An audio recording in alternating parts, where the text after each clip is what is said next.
From JBS Studios in Greater New York, this is the JBS News Update with Teisha Bader. I'm Teisha Bader with the JBS News Update for Monday, November 30th, 2020.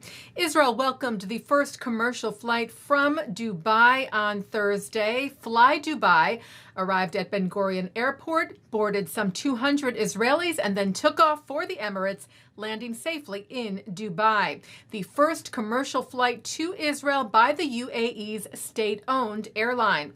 Israeli Prime Minister Benjamin Netanyahu held a welcoming ceremony for what he called a moment of history. This is a pivotal moment because we're changing history.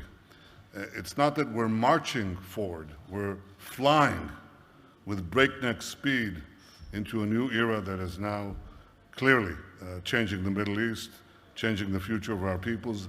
They've embraced it with unbelievable enthusiasm. Tomorrow, Israeli carrier Israel is set to make its first flight to the Emirati city, passing through Saudi airspace. If you recall, back in September, after a request from the Emirates, Saudi Arabia said it will allow all foreign civilian flights to fly over its airspace in order to allow passage over the kingdom's airspace for flights reaching the UAE and departing from it. Though the announcement did not mention Israel by name, and there were some recent concerns and clarifications, but now it appears, reportedly after talks between Saudi and U.S. officials, that the permission has been granted and the Israel direct flight to Dubai over Saudi airspace has the green light. Some news for you in the race for a coronavirus vaccine. Moderna announced promising results from its latest trial. The biotechnology company said today we plan to request an emergency use authorization from the U.S. FDA and conditional approval from the EMA, European regulators, after the data analysis of their COVID-19 vaccine indicates a 94.1 efficacy. The company's chief medical officer, Tal Zaks, is Israeli. He told the Associated Press of his reaction to learning the results. He said, "I allowed myself to cry for the first time." Zaks said, "We have already, just in the trial, have already saved lives. Just imagine the impact then multiplied to the people who can get this vaccine."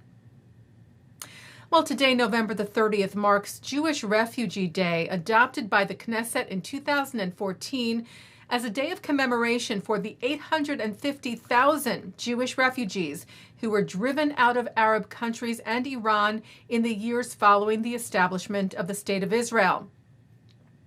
Jewish organizations marked the day, as did Israel's ambassador to the United Nations, Gilad Erdan, who noted the UN's refusing to recognize these refugees.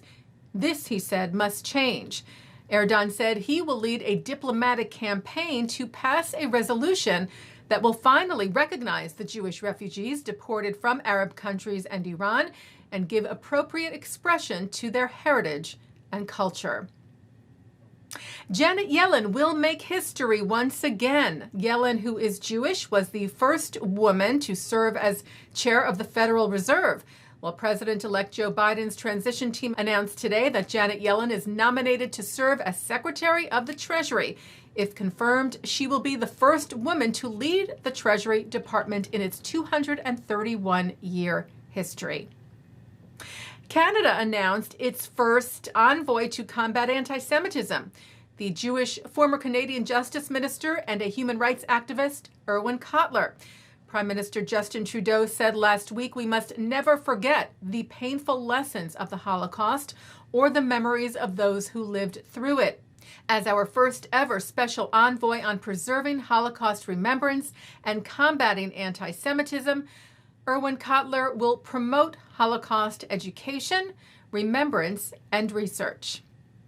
Jewish organizations welcomed the appointment. The Conference of Presidents of Major American Jewish Organizations wrote that the appointment signals that Canada recognizes the pernicious threat to the Jewish people and will rise to the occasion of fighting to neutralize it, urging more countries to follow suit.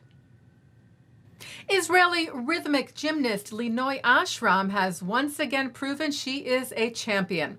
Ashram won a gold medal at the European Championships in Kiev yesterday, and her team took the gold in the group all-around category on Friday. Ashram has won over a dozen medals over the last few years in world competitions. She is seen as one of Israel's stars and hopefuls to bring home a medal in the Olympic Games in Tokyo, which will be held next year, postponed, of course, from this year because of the coronavirus pandemic. Other recent Israeli wins around the world: Israeli windsurfer Yoav Cohen won the 2020 European Windsurfing Championship held in Portugal, with fellow Israelis Shachar Zubari coming in second place and Kati Spichakov also second in the women's category.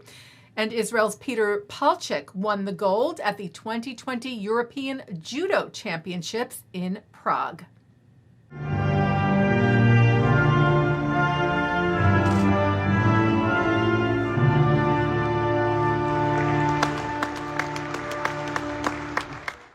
Taking a look now at our programming for tonight on JBS for Monday, November the 30th. At 7 o'clock, it's The Wisdom of Dr. Ruth. At 7:30, highlights from the 2015 Sephardic Jewish Film Festival.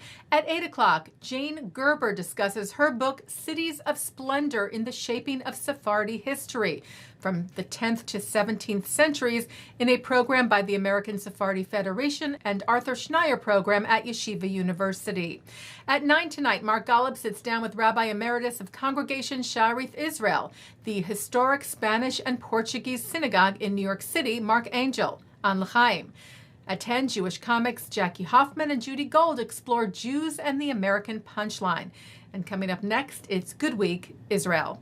And that's the JBS News Update for Monday, November the 30th, 2020. I'm Teisha Bader. Stay healthy. Stay well.